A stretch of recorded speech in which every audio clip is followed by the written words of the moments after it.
tell. I Yeah, absolutely love it. So, exactly. Andrew, how are you? And how's your training been post Budapest? Dude, doing well. It's about noon here in Berkeley, so finished up morning practice. We're kind of in the middle of like a 3 or 4 week little training camp here in Berkeley. So, yeah, swam this morning, heading to the gym tonight, but training's been good. Since Budapest, we had a lot of racing opportunities there. So coming off of that, we, had a bigger emphasis on training mindset for the past couple months. And so now that we're getting to the springtime, it's kind of that transitionary period during the year where we're focusing a little more and more on speed, race dynamics, getting geared up for the summer. Mm-hmm. Got it. Judging by your performance at the Pro Swim Series San Antonio, it seemed like you were the entire Cal team was a little heavy. It seemed like you were under a lot of fatigue. Is that sort of still the way you feel, or is it starting to sort of ease up a little bit? Yeah, definitely a little heavy. I don't know if you saw results from January, but we were a lot faster last week than in January, which is a good sign. You know what it's like. We kind of get bodied during that January, December time of year. So we're coming out of it. We've been hitting hard, but I was happy with where we were last week, at least in San Antonio. Got it. Is there quite a bit of a division between the group that's preparing for the NCAAs right now and the Olympic team preparation group, or are you sort of still in the same team environment? Yeah, there's a little bit. Definitely right now, just with those dudes, they had their Pac-12 championships, and then NC2As are coming up in about 2 weeks. So we're on a different plan right now. Those guys are tapering. Those guys are getting ready to go. We're a little on our own right now, but we're going to come back into the fold in a couple weeks. But as a whole, training wise, we still swim at the same times. We're still in the gym together. We're kind of just on different workouts during that, time we're together. Got it. Sally, you have a very diverse skill set. What events are you actually going to be looking for Tokyo 2021? Dude, I don't know. I think my bread and butter is always going to be, middle distance free and IM. I think 2 free, 2 IM are kind of my best events. And then I kind of work around those in different ways. So I'm psyched. I think I swam pretty much only primary events in San Antonio last week. Dave, I was in like a 4 free at one point last year, swam like a 2 breast a couple weeks ago. But, for the most part, I think I'm not going to show up at trials swimming, a bunch of random stuff. I'm going to be pretty dialed into my jams kind of, but it's just the way it goes. Is 100 free and 100 fly going to be part of that? I think so. We'll see. I think I always kind of like to play it by ear until we get to the meet, but just the way the schedule works out, like I'll have some opportunities on off days to swim those shorter races, and I think 100 free, 100 fly are 2 that I'm pretty confident in. Murph had a solid 100 fly at San Antonio. Is he going to be trying that at trials? Do you know? Dude, I don't know. You'd have to send him a text or something, but he's sneaky good. Like we'll be in IM workout and Murph will be popping off like 50 breast pace fast, and everyone's kind of doing a double take, But his fly and breast are good. People kind of forget that. Mm-hmm. Thanks, Andrew. Andrew, how confident are you that the Olympic Games are actually going to take place this year?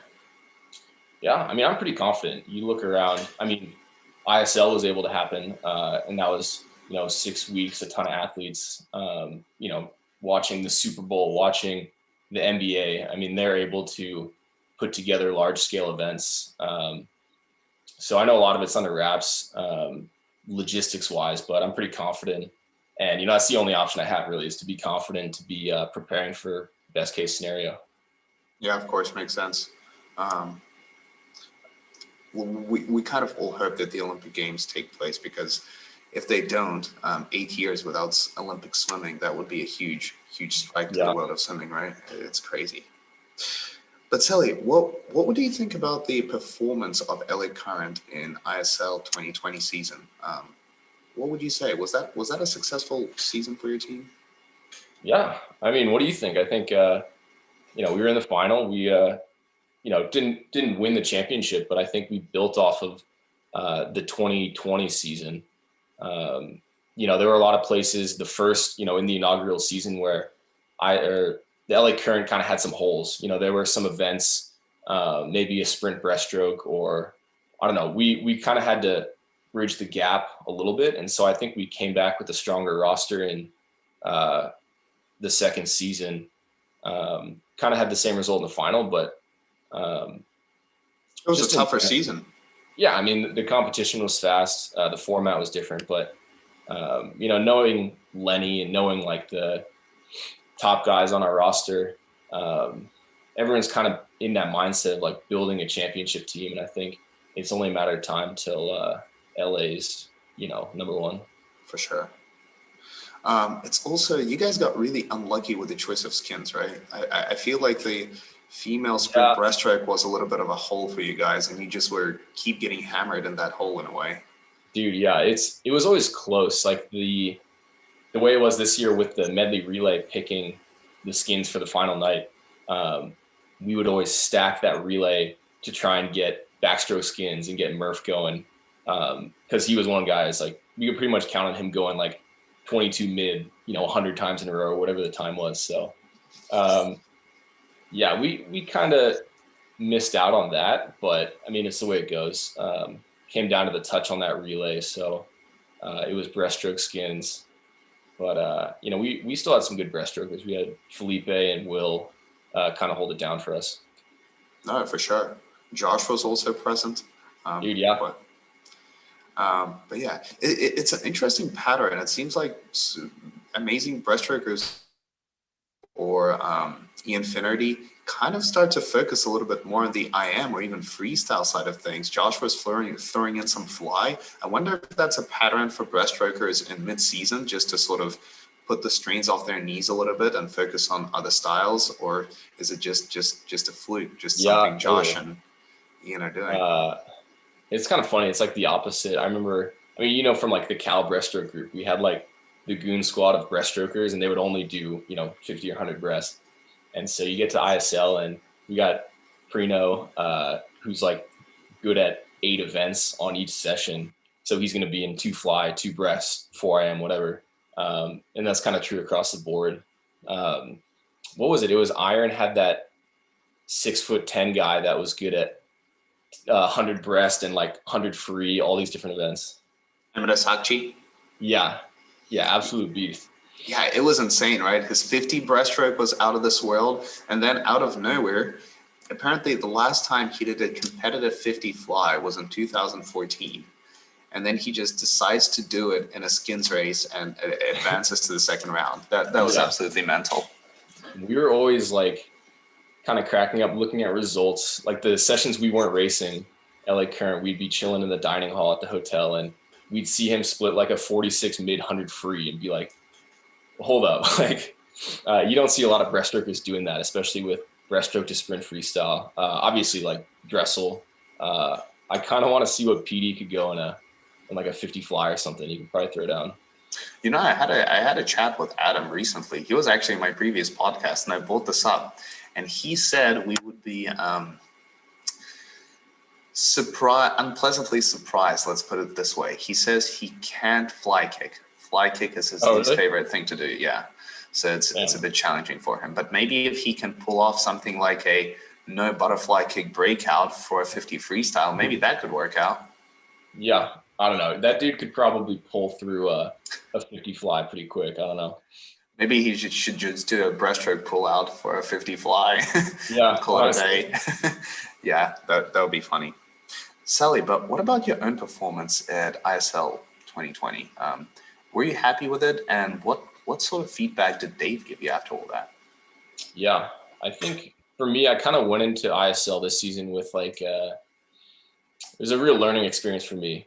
I had never been on like never done the World Cup tour, never had done a 6-week extended competition series like this. So for me, it was all about kind of taking notes of what went right, what went wrong, and then also just keeping an eye out for how people do things differently. That was a really cool experience to be able to see, like, all the European athletes train, live, do all these things really differently from what we're kind of used to in the like NC2A collegiate system. So I was pretty happy with the results. Through the dual meets, it was kind of here and there. Wasn't really sharp on any particular one of those meets, but pretty happy with how the final went. Pretty happy to be a big contributor to LA Current and just like what we were trying to do throughout that 6 weeks. Makes sense. What would you say is the main difference between European swimmers and US swimmers? Dude, I don't know. I think that, just like training mindset. Those guys are so experienced short course meters that it was cool to see how they were doing like resistance in training sessions. Like they would be hitting super long volume sets one morning straight into a resistance type, high intensity practice, straight into the weight room doing like heavy back squats the day of a meet. Stuff like that was interesting to see, and it works, which is just kind of eye-opening to what works for different people and how how rooted in your own thing you can get, and thinking that there's only one way of doing everything. So definitely learned a lot. It was cool to see, especially like we had Felipe on our team, the breaststroker, who is Brazilian. Dude is like an absolute tank in the gym. Watching that guy lift would get us fired up before every meet, because he was just crushing weight, throwing down 100 breasts every week. So yeah, it was cool to see. Makes sense. Yeah, now I wanna see Felipe in the gym now. You got me excited. Yeah. But Andrew, what about the Japanese swimmers? Did you know a couple of podcasts I found out that 80% of their team has never lifted any weights. Really? And they barely do any like strength and conditioning. Everything they do comes from the water. Yeah. I thought that was absolutely insane. In my perspective, if you want to be a good swimmer, you absolutely have to have weightlifting and strength and conditioning in your routine, but apparently not. Yeah, it is really cool watching them, especially doing butterfly. There are so many Japanese butterflyers that almost have like similar, like identical techniques, where they just get this incredible distance per stroke on, off each wall through each cycle. Obviously Daya and Hagino, those guys are just like so solid across all 4 strokes, just because where other programs might emphasize strength, those guys are just so honed in on like stroke count, technique, trying to be like super disciplined through the water in that regard. Agreed. Yeah, Tomoru Honda is another guy. He's so young, and his butterfly is just so pleasing to see. Yeah. Andrew, tell me, what about the 100 IM? What did you think about the event, and how did you like racing top-level athletes in this 100 IM? It must have been fun for you, right? Kind of. I was super thrilled about it on paper, and then when I got to the meet, I think I got jackpotted during one of the world record swims. So no, it's fun. I mean, 100 IM is like so quick that you don't even realize it's over once it's over. That was one event that I kind of wish I'd been able to do a couple more times, because I think I swam it twice maybe, and like, I didn't even have like stroke counts down or pacing or rhythm or anything. I was kind of just sprinting the whole thing because I didn't know what to do. And so that's one event that, you grow up swimming when you're like a little kid, when you're like 10 years old doing 100 IMs at meets, and to be able to do it again kind of under the lights at ISL was pretty cool. Oh, yeah. Well, when you're 10 years old, there's some legit strategizing that goes into 100 IM, Dude, yeah. It takes a while. I still remember doing it. Like I had this, we had this mini meet when I was a kid, and I DQ'd 100 IM because I was trying to like do the back to breast turn really fast to beat the guy next to me. And I ended up just flipping over and hitting the wall. I think I was like 8, but since then it's like ingrained in my mind, like don't mess up the back to breast turn, because you'll get deked. I once ended up in the wrong lane after the fly to back turn, so I understand the struggle. Yeah. Take too far left. Yep. Definitely been there. Andrew, you have a very intense look pre-race. I even went as far as comparing you to a raging bull at the ISL 2020. Oh, yeah. What is your pre-race mental routine, and what is your typical mindset when you come into a race? Yeah. I don't know. I definitely have a lot of things patterned out in terms of, warm up, ready room, getting behind the blocks. It's all pretty structured at this point, just having been in the sport for a long time, or, for me, relatively a long time, getting older. But, me, I'm always trying to, if I'm tired at an in-season meet, I'll try and get really psyched up to elevate, I don't know, my energy, have that easy speed going out. And then if I'm at a big championship meet where I'm really rested, really ready to go, I kind of revert to trying to be as calm as possible because I feel like the energy is already there, having, done a training camp leading up to the meet or, full rest, full shave, all that stuff. So yeah, honestly, I kind of just play it by ear and decide on the fly whether I'm going to be, like you said, like getting super jacked up or trying to keep it mellow. In your best races, would you say you zone out a little bit and everything sort of happens automatically, or are you 100% present? A little bit of both. I think like physically, I'm not really paying attention to, where my hand is being placed in the race, and I'm more present on what's happening in the race. My best swims are when I'm super dialed in to the heat, knowing like, all right, I'm going to make my move here. I'm going to build into this turn, that kind of thing. And all the stroke details, I kind of, stay focused on during practice. And then once I get to the race, I just let it fly. Makes sense. Thank you. Yeah. What is your pre-meet diet? Dude, pre-meet diet. I don't know. Definitely a lot of coffee. That's the go-to. But for ISL, I mean, it was chicken and rice, maybe some greens. I try and keep it light, at least before a swim. I don't like to, I hear some people talk like, oh, I like to swim a little bit hungry just because I feel like lighter. Definitely not in that camp. I think, just carbs, trying to keep it light, but also, full. I don't want to be worrying about, getting food in me 15 minutes before a swim because I'm starving. Yeah. Did you miss that breakfast burrito from Mezzo during Dude, so they've been closed. Mezzo is like a local place in Berkeley we would go to all the time. I would see Ivan in there like every day. But they've been closed for about a year now with the pandemic. That's heartbreaking. I get sad every time I drive by, honestly. I guess Mezzo closed as soon as I kind of left. It's crazy. Man, I don't know. Sally, what about your diet in general? Do you follow any diets, and how closely do you monitor your diet? Is Natalie Coughlin giving you out dietary advice? No, Natalie is like an incredible cook. I saw her on Chopped one time, which is pretty impressive. I'm definitely not at that level yet.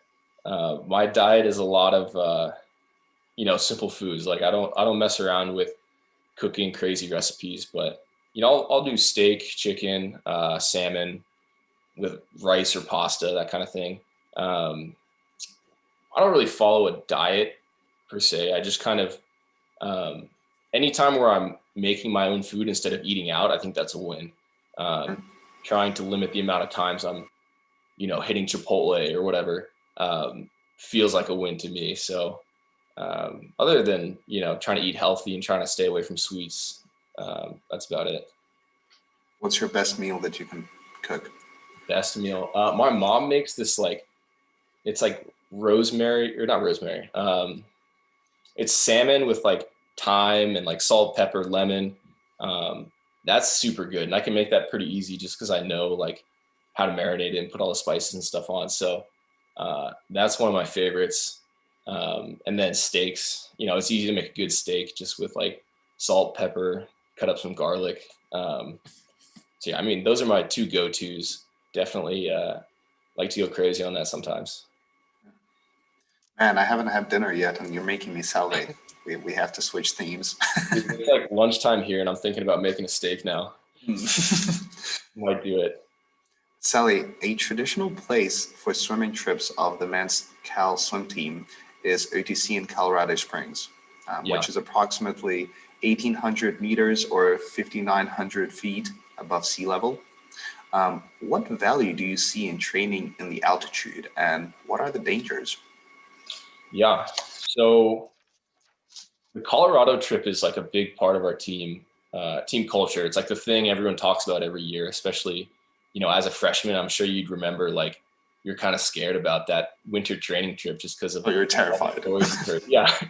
Well, because like I think even bigger than the altitude, like the team dynamic of everyone's living in these dorms. You're sharing a room. We're all in the same hallway. It's really fun, but it's also kind of like Spartan-like. It's pretty bare bones in terms of like what we're doing. We're not doing team activities or team trips out to dinner. It's like you chill in the dorms, you hang out with the guys, and then you go to the pool and get kind of crushed by Durden. So it's fun, but I think the biggest aspect of it is that kind of the routine of being there for 3 weeks and being super zoned into what we're doing. That, for me at least, plays a bigger role than just the altitude itself, because, after the first couple of days, I don't notice the air being thinner up there. It's something you adjust to, and then you kind of just have the opportunity to stay more diligent about what you're doing than if you're home and having to, run errands, get groceries, do all that stuff on your own. Makes sense. As soon as you go back down, do you feel incredible straight away, or do you sort of hit a bit of a, I don't know? Yeah, I don't know. I usually just feel tired, but I definitely think there is benefit. I mean, coming off altitude, my legs don't get tired just because I feel like that kind of VO2 or aerobic max, whatever you want to call it, I don't know, is a little bit higher. But yeah, I mean, for me, it's a big mental thing to just get dialed in and kind of get close with your teammates, Makes sense, yeah. Talking about building up that team atmosphere and getting close with your teammates, Sally, could you reveal to our audience a little bit about the circuit the Cal team has? And do you think the circuit has a place on the ISL teams maybe one day? Dude, an ISL circuit would be pretty legit, especially with like the gyms and stuff we have access to there. But yeah, so Cal would always do these intense gym workouts that, would be held, a couple times a year and would be a real team building exercise. Ivan can remember, it's like something that the post grads are involved in as well as the undergrads. And for the freshmen, it's a little scary. But yeah, you hit the gym, you're in there for like 2 hours doing just crazy exercises, going as hard as you can. And it is a really big team building thing. I don't want to give away all the details just because I feel like it's like a tradition thing, but I do remember my freshman year, like we would meet in the dorms. I mean, we were all in the same building, but we would meet in one of our dorm rooms at like 5:30 in the morning before going over there just to like get all the freshmen psyched up. Like we knew we had to like go into this with like all the intensity. So yeah, I mean, David and Carson and all those guys, like we would just be in there, like waking up our whole hallway, blasting music, like, pushing each other around, getting psyched up, go to the gym, crush it there, and then hit the pool, and Yuri would be giving us like hundreds butterfly fast or something. So it was fun.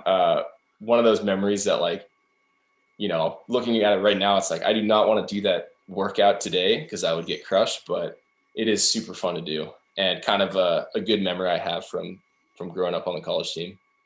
Exactly. And I don't want to reveal too much either, but a huge part of circuit is you have to work as a team in order to finish a circuit. And I feel like that is huge in building team atmosphere and team bonding. Do you think something like that could take place in the ISL? Maybe not to the intensity of a circuit, but something with the same dynamics, something the entire team must do? Yeah. I mean, I think we even got a little bit of that this year, with the Cal group. Like we would train with guys who wouldn't normally. So we'd have, Maxime and Will come into the Cal group and we'd be doing workouts together. And that was fun. Like I've never done a pace set with Will or with Jacob, but we got to do it together, which was really cool because it turns guys that previously would have been solely just competitors to, teammates to, friends, whatever.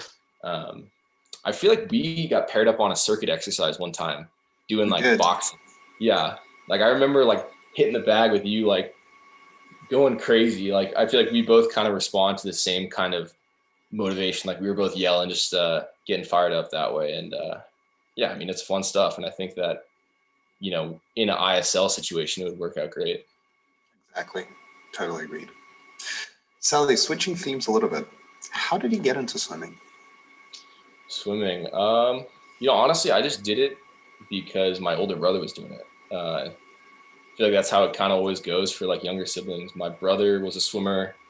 And so, yeah, I started doing summer league. I grew up in Virginia, did summer league, eventually moved on to club team. And then by the time I was getting into high school, it was, I was in that like junior national territory. So I was training for sectionals, then juniors, and then was able to get recruited to swim at Cal. Mm-hmm. Sally, what is your big motivator in swimming? I kind of believe that everyone has sort of a bunch of things that motivate them in swimming, but they're sort of bins for why people like swimming. Yeah. Some of them like the athlete lifestyle. Some of them like the thrill of competition. Some people like just have the intrinsic desire to win. And some people just like swimming, the activity. Yeah. Who would you say you are? And maybe you're just a mixture of everything, or maybe you're something else.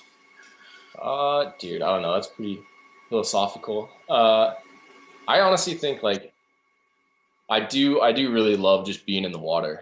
When I'm thinking about growing up and all that, it was like trips to the beach in the summer, hanging out at the pool in the neighborhood. Like those are two of my favorite things. So even if I was like the slowest dude on the team, I think I'd still be swimming all the time just because, when I'm in the water, I feel good. I like kind of flowing through it.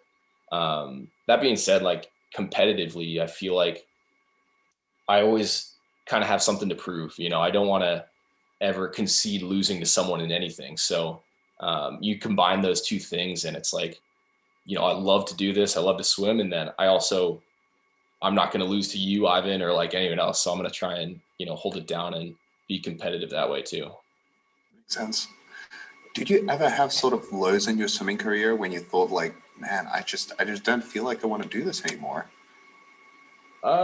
Definitely had like lows, but I don't think I've ever thought about not doing it. I mean, you've been there, like at Cal, I had a couple of injuries like sophomore, junior year. And I wasn't able to compete one summer, kind of had to miss a couple dual meets here and there. And so that definitely sucked. Never like sitting on the sidelines and not being able to like help out the team. So those were lows, but for the most part, it's been pretty great the whole time. Like, yeah, I mean, I can't complain. It's been good. Makes sense. How important is the team aspect in your swimming motivation and performance in general? Dude, huge. I mean, especially with the season of LA Current, like it was really sick to have the bubble with COVID going on. Like it gave us the opportunity to have meets and to train, but it was tough, like being on the road, being away from home, living out of a hotel is something that I wasn't super used to. So having, Cal guys or my teammates also be my teammates throughout the ISL season, and then kind of having the whole dynamic of the league being so close together, made that a lot easier to just be on the road, swim fast. It never really crossed my mind of like something that was hard to do just because half the time I was at the pool and the other half the time I was just chilling out with the people there. Mm-hmm. Do you see yourself swimming just someday alone, no team, going to meets all by yourself with no club? Yeah, I'm not going to go to meets. I don't think I would ever do like masters, but swimming, like I would definitely swim all the time just because honestly, like that's going to be the best way for me to stay in shape if I'm old, like I'm not coordinated enough to go play pickup basketball every day or something like that. So, I'll probably be swimming the rest of my life. Competing, I don't think so, but for the most part, like I want to be in the water. Makes sense. Thank you. Sally, psychology is slowly making its way to the world of swimming, slowly but surely. Yeah. Do you use any mental techniques in your swimming routine? Not specifically. Like I've kind of tried out a lot of the stuff. USA Swimming one time hooked us up with that app Headspace. It was like a guided meditation subscription. I've tried that and it was cool, but it didn't really stick with me. Tried doing like the breathing exercises. That doesn't really work with me. I think, I don't know, kind of just being analytical about, where I'm at in the sport, like helps me stay focused. So, whenever I'm having an issue with training or with competing at a meet, like I find that if I just write it down and make a list about how it's going and where I need to improve objectively, then, it kind of puts thoughts onto a page and that helps me just keep it cool. So, yeah, I mean, for me, that's kind of all I have right now. Haven't really found anything super specific, but trying to just like get thoughts on a page or articulate something in a way that makes sense so that it's not just going crazy in my head. When you put these thoughts on a page, is it kind of like visualization for you in a way? You run. Yeah, totally. Visualization is great. Definitely like making notes. Like if I see like a race video and I notice something in my stroke, it's better for me to write it down than to just kind of throw in the back of my mind. And then a week later I'm in the water, like, what was that thing? But yeah, I mean, we had Jack Roach on our team this season and he was a great mentor in talking about visualization and kind of all the things that help become a fast swimmer outside of the pool. So being able to talk to him and kind of throw those ideas around was super helpful as well. Makes sense. Yeah. Sally, you're one of the best underwater kickers in the ISL, on par with Tom Shields, one of your teammates. Ryan Murphy also has amazing underwater when he does backstroke. Yeah. Could you reveal a little bit how you work on your underwaters, and especially what do you do on the technical side to improve your underwaters? Yeah. I don't know. I mean, Tom and Murph, I think, are two of the best. Those guys really have it so dialed into what they're doing. I think the biggest, one thing I think that I do well is carry momentum. I might not have like the sheer fast twitch to go a fast 50 from a dead stop, but if I'm carrying momentum, I think I can build speed and do well that way. So for me, I like to always emphasize the underwater starting from the push, like getting off the wall with a legit, max effort push, kind of like a horizontal jump or like I always think of it as like if you're doing like a back squat with a barbell and you're jumping, you're basically doing that on your side off the wall. So, starting off with a, really emphasize push at the right angle, that makes having, going long on underwater, trying to maintain speed on it underwater a lot easier, because you're starting from your base speed is going to start from that push. So, I mean, that's what I think about. But in terms of technique, I mean, just practice, Makes sense. Thank you. Sally, additional technique question. What do you think of butterfly breathing every stroke versus breathing every other stroke versus not breathing whatsoever for sprint? Where's the balance for you? And do you see something as sort of inferior to the other style of butterfly? No. I mean, I think it just depends on the person. I mean, everyone's got different strokes. I mostly swim 100 fly now, and I'll go like 2 up, 1 down, or 1 up, 1 down. I actually tried at San Antonio. I tried breathing every stroke in my 100 fly, and I went super slow. It just didn't work for me. So it really depends. Like, I kind of think my school of thought is like, kind of pick what works for you. So I don't know. Did you breathe every stroke when you swam butterfly, or did you just go? I always breathed every other, and when I sprinted, I would not breathe whatsoever. Yeah. The breathing really messed me up. Yeah. I don't know. I think I'll put my head down more for rhythm than for speed. But yeah, it is like a totally different stroke. Like you look at Santos, the 50 fly world record holder, he'll put his head down and he'll get so deep and work with his forearms that's something you couldn't even do if you were taking a breath every stroke. So, but then obviously like Phelps breathing every stroke, dominating a 200 fly. So, it's hard to say one thing, different applications, I guess. Mm-hmm. What do you think of Sebastian Jabo's butterfly? That guy's kind of insane, Dude, right? Talk about good underwaters too. Like that guy I forget one race, but he was in like lane 8, and the way the camera was setting, you guys had the sky cam going, you look down and you just see him coming off the wall like half a body length ahead. He's got great underwaters, and obviously the tempo and stuff's pretty crazy. He went 21, right, at ISL? Oh yeah, a bunch of times. Yeah. He was less than a tenth away from the world record. Yeah, that's a cool event, watching guys, because there's like 3 or 4 guys all within that 0.2 of the world record. It's crazy how this is kind of the only event Caleb is.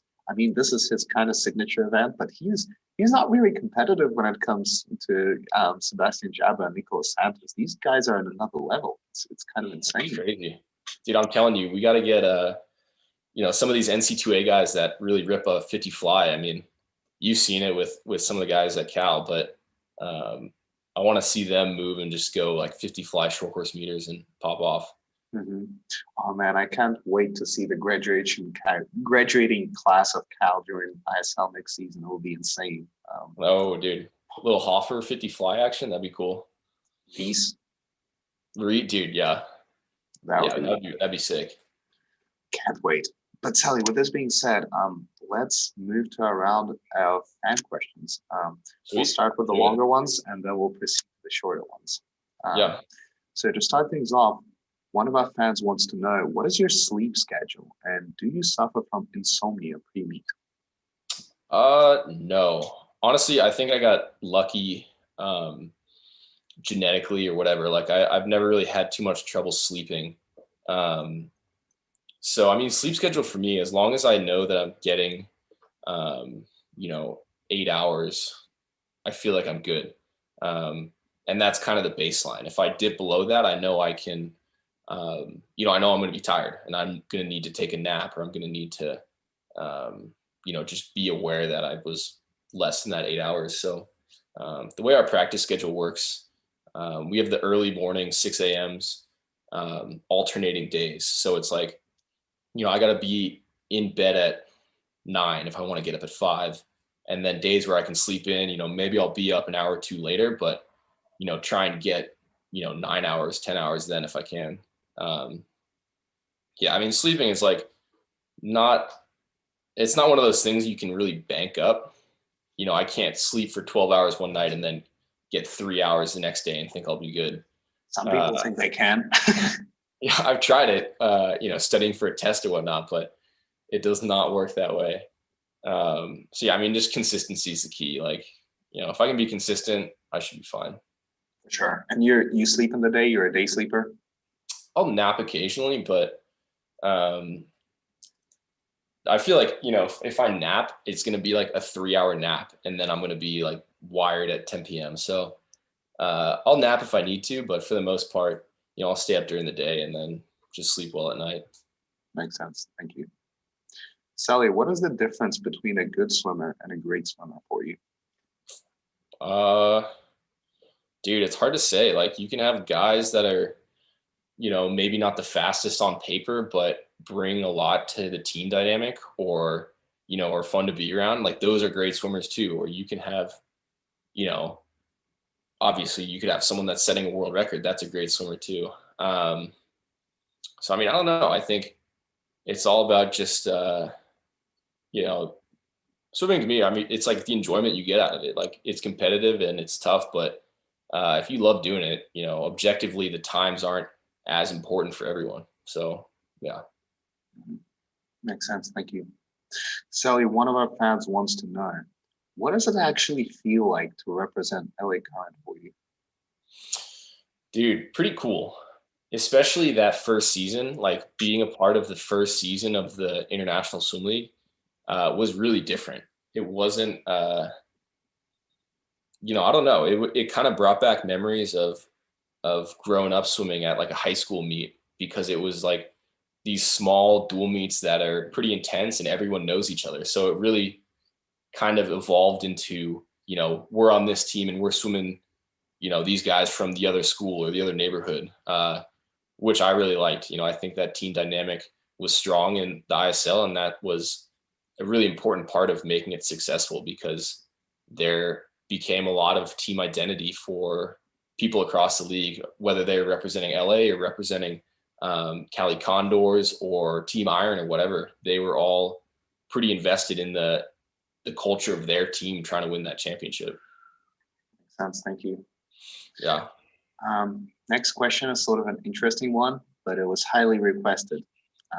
Nice. Sally, do you have any plans for Seahorse Yesterday 2021 reunion? Bro, I don't know who asked that, but that's a deep cut. I like that. Seahorse Yesterday was like the band that we had from me, my brother, and then guys on our club team. It was pretty sick. We were really good. You know, so that was the band. We don't have any plans for 2021 yet, but I know some of those guys are actually on a little ski trip in Colorado this week. So yeah, hope they're doing well. Hope they're staying safe on the slopes. Bigger plans though, we had Fish Religion, or Sather Lane was our band in college. Ivan knows about that. I'm subscribed. Yeah. We got big plans for next year. That was a band with myself and then a couple of the other Cal swimmers, kind of jamming between practices or on the weekend. So, I mean, yeah, it was fun. Ivan can attest our prowess. I don't know. We had some good song ideas at least. So. Oh no, you guys are amazing. You kidding me? I tried to get my kalimba skills on par to join you, but that's right. Yeah, unfortunately, I was never able to. I still have David's little conjo drum thing here that he would always have in his apartment. So we'd jam in their apartment, and Ivan would play the drum, or David would play the drum or bass. But yeah, it was fun. We're in a writing phase for sure, if you could call it that. You're in the experiencing phase, then you need to put it into words, and then you need to transform it into art. Exactly. It's all about the art. Andrew, moving forward, let's go ahead and tackle the Blitz questions. These are sort of the shorter questions that fans have asked, and nice. You don't have to push too much into answering these, but here they go. First one, Andrew, do you have a pet? No, I wish though. Which pet would you like if you had one? My neighbor has this golden retriever puppy, and I really want to get one now just because it's super cute, and be fun to have a dog if I had more space. Makes sense. How many kilometers or yards, if that's easier, do you train a day on average? A day? I don't know, probably like 10 kilometers, just about. Makes sense. Yeah. What is your personal preference? Long course meters, short course meters, or yards? Long course meters. I like the space between the walls, kind of, especially in training. Like it's, you know, you can really get more connected. Makes sense. What is your favorite event to swim? Favorite event? 200 free for sure. Interesting. That's a painful one to like. What is your favorite event to spectate? Favorite to spectate is definitely 50 free or 50 fly. Those are my go-to. Same. Yeah. How old were you when you started swimming? I think I was 5. Started swimming at 5 and then joined a team when I was like 8, just about. Mm-hmm. What was your major at Cal? I graduated with environmental economics and policy, which is like, I started engineering and then switched over. So basically studying econ with a little bit of focus on like natural resources and energy, that kind of thing. Got it. Did you have a childhood idol? And if you did, who was it? Childhood idol? Dude, I don't know. I think it would be cliche to say, but Michael Phelps for sure. You know, just growing up watching him compete and win, you know, an absurd amount of gold medals. Yeah, he was always the one. Would you like for Michael Phelps to maybe make a comeback one day and you race him in the one fly? I mean, that would be cool, but I think if he came back, he'd, probably still kick my ass. Fair enough. It's Michael Phelps after everything. Yeah. Sally, what is your favorite sport to spectate outside of swimming? Sport, I'd say football. I mean, watching Sunday football would be great. We're talking about American football, not soccer. American football. And then the NBA. NBA is always on during the week, which is great. So yeah, football or basketball. What is your favorite sport to do outside of swimming? I used to play soccer growing up until like high school about. So soccer is always fun, but definitely don't play that often. Okay, makes sense.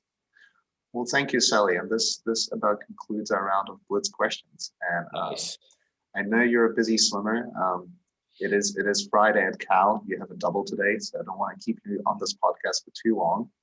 Yes, But sir. before I let you go, do you have any final words to the LA Current fans and to your personal fans?